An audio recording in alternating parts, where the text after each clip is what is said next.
is going to start with the Ukrainian market and then we're going to expand, that's fine too, right? But we want to make sure that you have the greater vision of a larger as possible market, okay? And the second question was about the team. Yeah, what is the minimum expected team of Group size, right? Well, again, it goes back to this kind of sellability of your team and ability to execute, okay, which is almost the same thing. So if you can execute, if you're one person and you have technical experience, you're a designer, you used to be an investment banker, like you can present in English, you understand your product, you understand the market. It could be one person, but that's very hard to do, right? So accelerators in general, okay, very rarely look at one team founders, teams founded by just one person, right? The reason they don't like that is because it's really hard to do all of those things really well, right? I mean, it's really hard to be very technical, at the same time have great design skills, at the same time, understand, the investment side or the financial side, right? And other aspects of the business side. And also it's a lot of work, right? So the other thing I think that's important is if you're one person, right? It means that you haven't been able to sell another person on your idea, right? What's that? You have to sell, okay, you have to start by selling someone, right? So if you can meet someone else and you can say, hey, look, I have this great idea, and they are like, wow, I want to do it too, for equity with you as a founder, right? That means maybe your idea is worthwhile, right? But if it's only in your head and you haven't talked to anyone else, it actually behooves you, it's actually good for you to have someone else, because that means you've been able to take your idea and get someone else to be really interested in it as well. And so that's the other reason that we look for teams that have more than one person. So it's not just about the skills, that's important, obviously. But it also means that you can talk to other people and get them interested in your idea.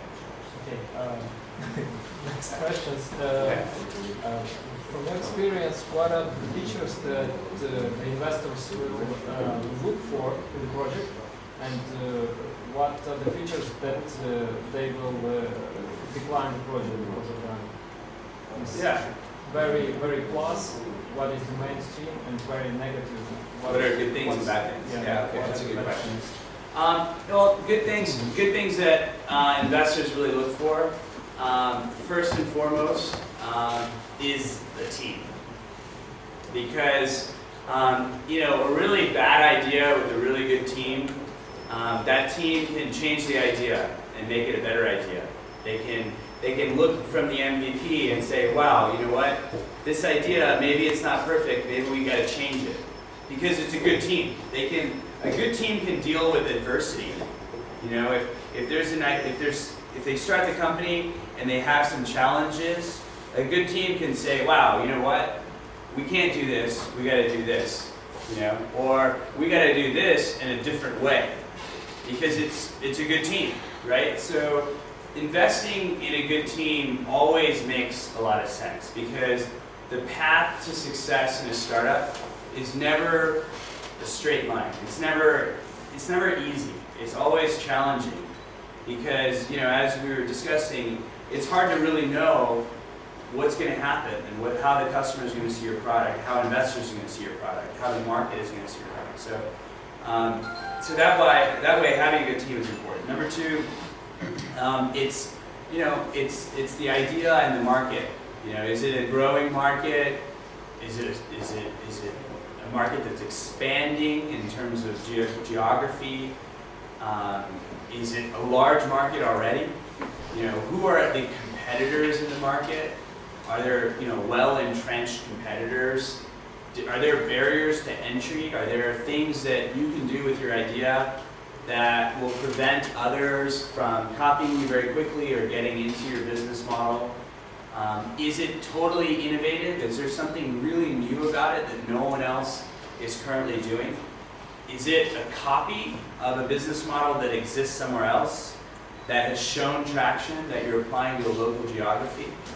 So there's a lot of things in terms of product and market that could be positive, and it's a mix of those things that we look at. And a few of those things are very important. Market, size, growing market, competition, and the product itself. Is it innovative? Negative things. Negative things are bad team. Like the team doesn't make sense. Like they can't execute on this. It could be a great idea, but if you think, wow, you know what? This is a great idea, but I don't think that these are the right people to do it, then that's kind of it's hard to it's hard to make that sellable. The other thing is is it a small market? Is it a decreasing market? Is it a market that doesn't exist? Is it too new? I mean, it could be too innovative, right? Sometimes you see ideas where you're like, wow, that could be really cool, but I don't know. I mean, I don't know whether people are ready for that here or now. So those are some of the factors I'd say are negative.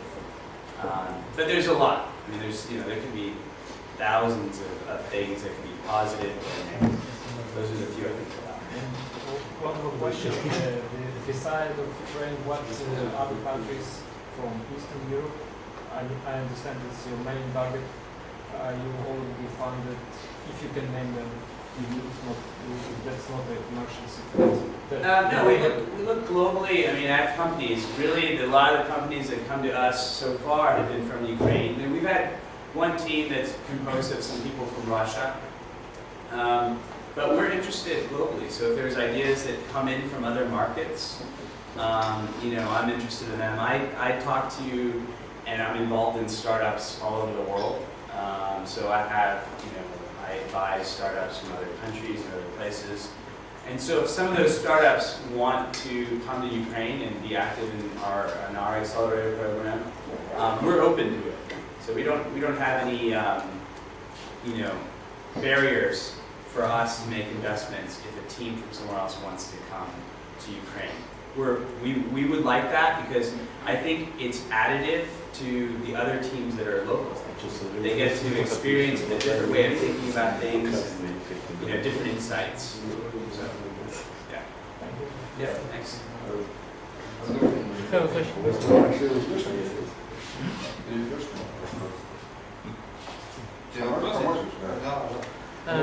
Сначала объявление, предложение точнее. Я думаю, что как минимум три самых интересных вопроса помогут авторам попасть на завтрашний ивент Hackers&Founders, и Настя будет особенно благосклонна к этим товарищам. Давайте на Иву. Ну тогда другие вопросы должны быть. А вопрос, Криш, вот какой. Криш, у тебя, у Эвелин и у Ольги замечательный предыдущий опыт, вы отличные специалисты. Но, как я понимаю,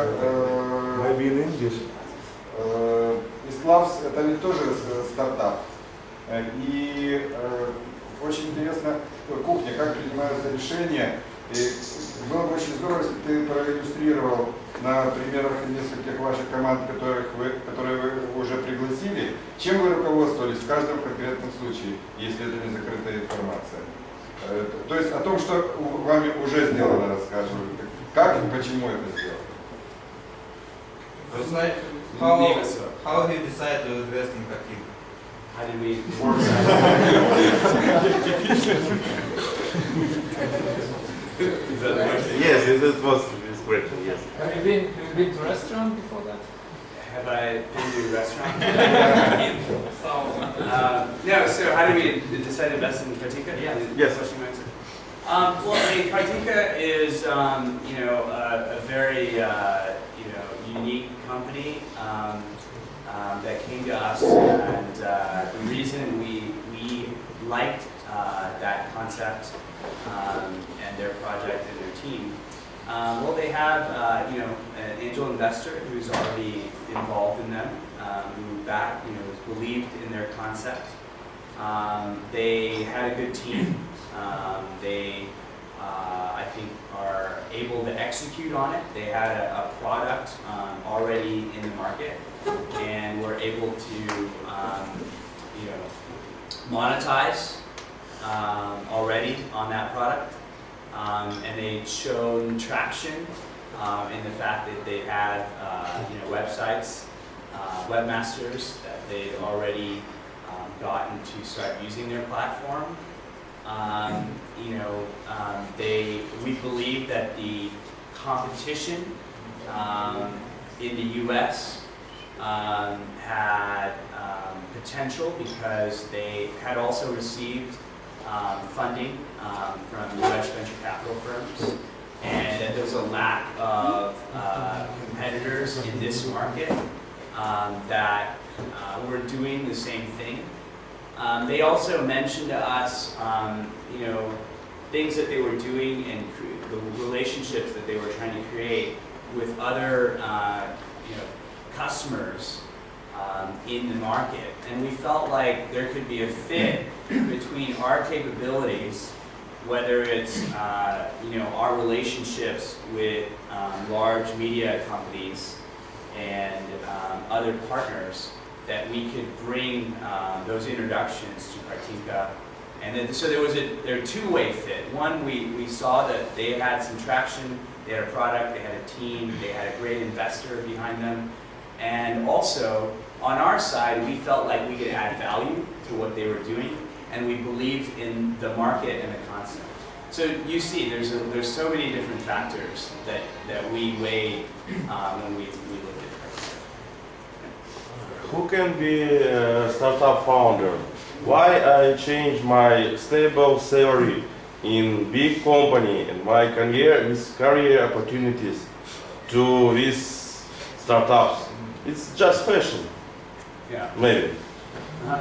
Well, it's funny because before I did my first startup back in 2005, yeah, I used to work in investment banking in New York, and investment banking is a very, very lucrative career. It's a guaranteed way of becoming very rich, especially in New York at a big firm.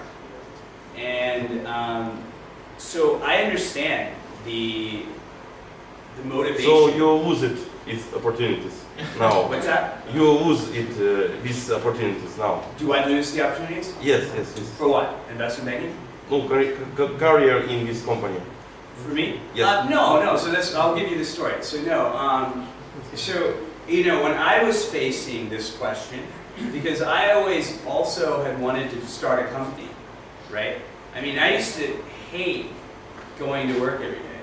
You know what I mean? And I used to work in investment banking, and it was my dream to work in investment banking. You get what I mean? When I was like, before I got into investment banking, I was thinking, you know what? I really want to get into investment banking, okay? In M&A, a large investment bank, okay? Because why? Because supposedly it's important and you get paid a lot of money. And I did it, and I was like, wow, this sucks. You know what I mean? I mean, it didn't suck because I got paid a lot, but I didn't really enjoy doing this work for someone else on issues that really I didn't really care about. You get what I mean? Like, I didn't really care about, if this company bought this other company and how much they would buy them for and how much it would cost. Obviously, all these things taught me many things, right? It was important that I learned those things, and those are valuable lessons now.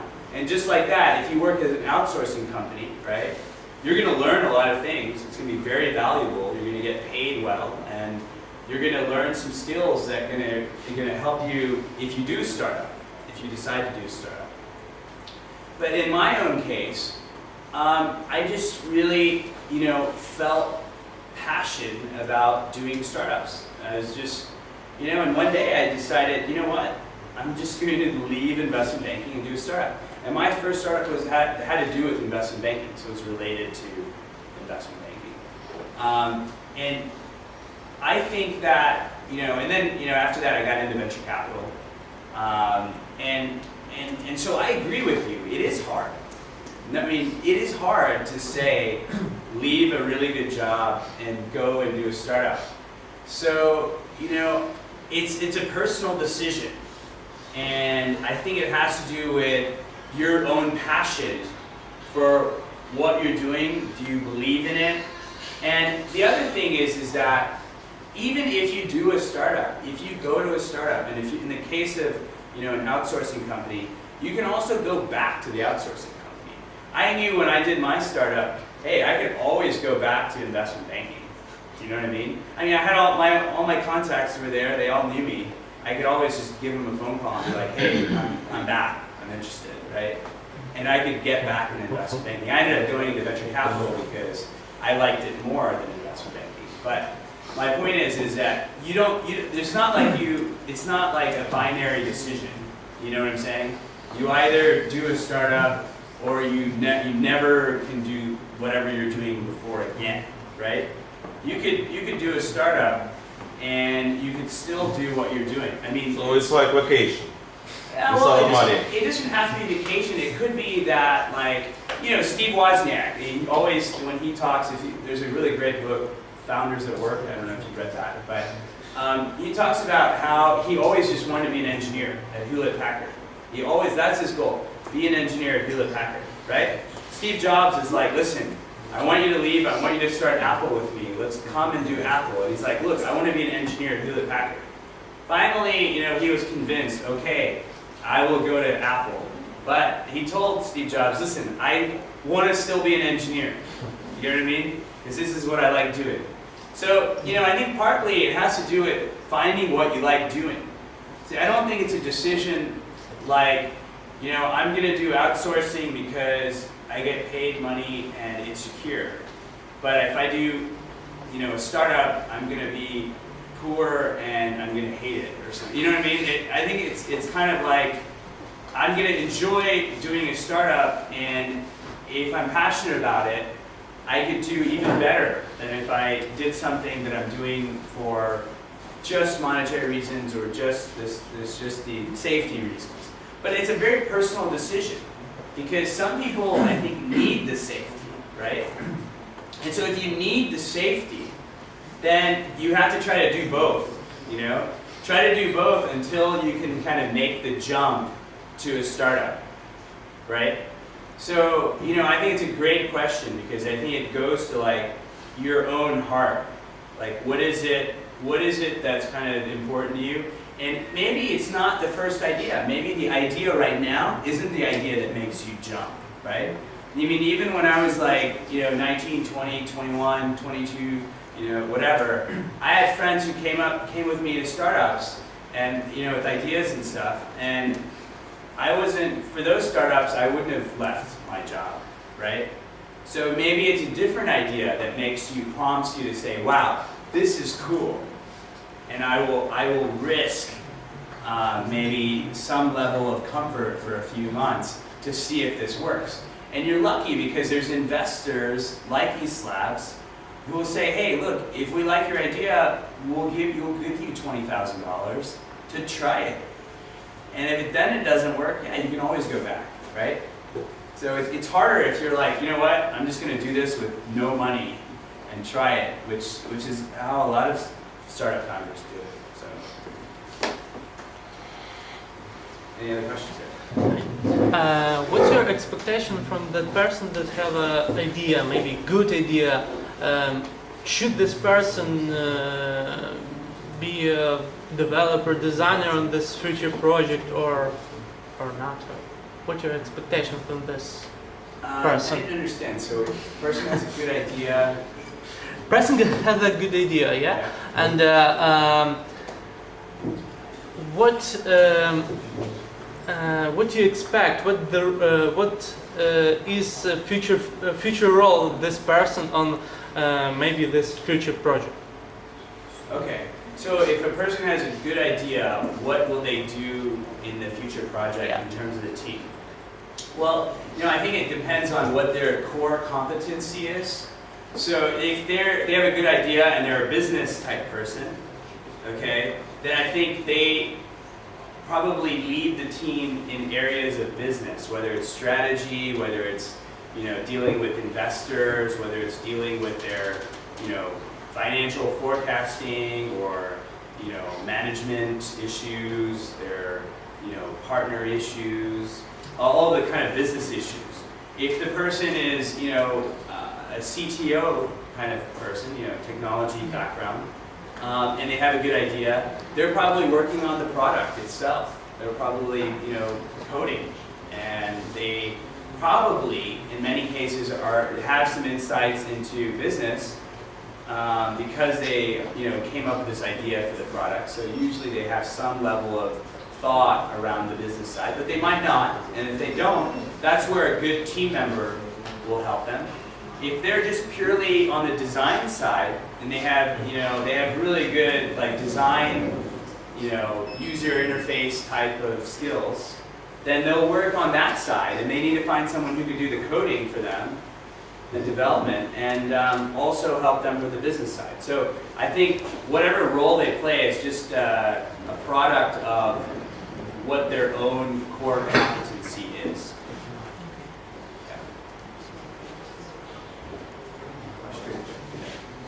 Дякую, Кріш. Поки бойові звірятка загортають, печуть і везуть нашу піцу. Я думаю, нам буде дуже цікаво познайомитися з вашими земляками, стартапом «Картинка». А якщо кілька слів про них ще скаже Кріш, то так, буде, думаю, дуже добре. Some words about... What do I want to say about Kartinka? Okay, yeah. So yeah, we are really proud to have Kartinka in our portfolio. We're excited about what they are going to do, what they are currently doing, their overall market, their mission. We're excited about having them on board. We're currently still working on product issues and partner issues and kind of helping them understand both of those things, and we're kind of linking them up with other partners that I think can help them accelerate their customer acquisition and their monetization. So that's kind of where we are in terms of working with them. Why don't you kind of give more color, more information? Okay, thanks, Krysh, for such a great introduction. Я, напевно, продовжу на українській. Fantastic. Отже, мене звати Сергій Покровський. Я трошки розкажу взагалі про, як ми починали. Я не буду зосереджуватися на продукті, все-таки думаю, продукт можна подивитися вже в неті. Ми почали займатися з Сашою Шипаловим картинкою близько 2 років тому. Сашко, покажіть. Це було, ми тоді ще вчилися в студії, це було на рівні такої ідеї, навіть я точно не пригадую, як це ми до цього дійшли на одній з пар, але це було на рівні такого хобі, ми зробили перший прототипчик, потім нам сподобалось. Ми тоді ще взагалі не думали ні про які монетизації, ні про глобальні плани, нам просто подобалось робити те, що ми робили. І так, розвиваючи прототип, ми провели якийсь альфа, почали там пробувати з сайтами зв'язуватися. І вже тоді почали десь так приблизно через півроку після початку, почали вже думати про наш сервіс як про продукт, як про компанію, яку можна буде розвинути, яку можна буде вивести в глобалі, яку з часом можна буде продати. Можна навіть це ж не думали. Десь думали, ну ладно. І одного дня ми зустріли нашого першого інвестора Ярослава Максимовича, він теж тут присутній. І він заставив ще більше повірити в наш продукт як в інвестиційний проект в компанії, яка орієнтується на реальних користувачів і на реальний ринок. І тоді ми почали вже розвивати цю компанію з думкою про те, що просто що таке картинка. Картинка – це сервіс, який дозволяє будь-якому веб-майстру зробити фотографії на своєму сайті інтерактивними, соціальними і прибутковими. Тобто користувачі мають можливість при наведенні на фотографії на цьому сайті бачити соціальний тулбар, шарити фотографії в соціальній мережі, коментувати їх. А також власники сайту можуть, або редактори сайту можуть тегувати будь-які об'єкти на фотографіях, якось там відзначати, ставити якісь лінки, тобто додавати engagement в фотографії. І таким чином, розвиваючи наш продукт з Львова, у нас був офіс у Львові на Коперника, ми вже досягли певних результатів, ми працювали близько із 200 сайтами. Це був постійний процес розвитку, самодосконалення, але ми розуміли, що нам потрібно рухатись далі, рухатись в Київ.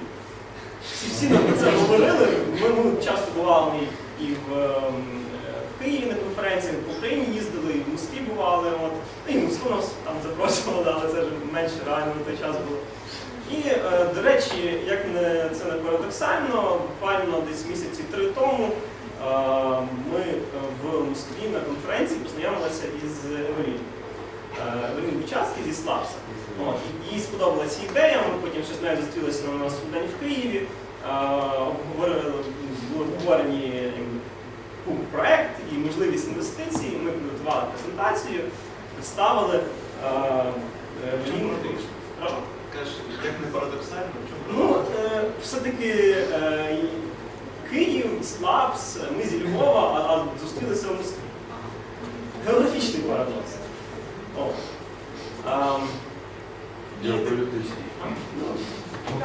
Можливо. Прошу. Картинка.нет. Да, или com.ua. Как уже? Он уже номеров. Картинки нет 10 лет. Чем именно, какими советами Я вот к этому подхожу. І от ми нарешті 2 місяці тому почали, у EastLabs почалася сесія, як це називається, і ми стали частиною EastLabs разом з 2 іншими командами. Ми не зовсім уявляли собі раніше, як взагалі працює стартап-акселератор. Для нас це була більше думка про те, що це в першу чергу смарт-мані і ментори. Ми ще не подумали про одну маленьку деталь. Там ми дуже сильно зараз працюємо над бізнес-девелопментом. Тобто раніше ми були продукт-орієнтовані. Ми займалися розробкою продукту, ми бізнесу приділяли таку меншу частину уваги. Зараз в EastLabs ми фактично кожного дня займаємося підготовкою різних документів. Це трошечки, можливо, там впливає на продукт-девелопмент, але ми прийшли до висновку, що все-таки навіть розробка тих самих документів, які там boring і так далі, вона допомагає набагато краще зрозуміти свій ринок, свій продукт і, можливо, зробити із нього такі досконалення, про які раніше не задумувалися. Фактично за ці 2 місяці EastLabs ми повністю переосмислили наш ринок, наш продукт і нашу стратегію, розробили її набагато більш цікавою як для самого EastLabs, так і для менторів, з якими ми вже спілкувалися. Як я вже говорив, основне, що дає стартап-акселератор, це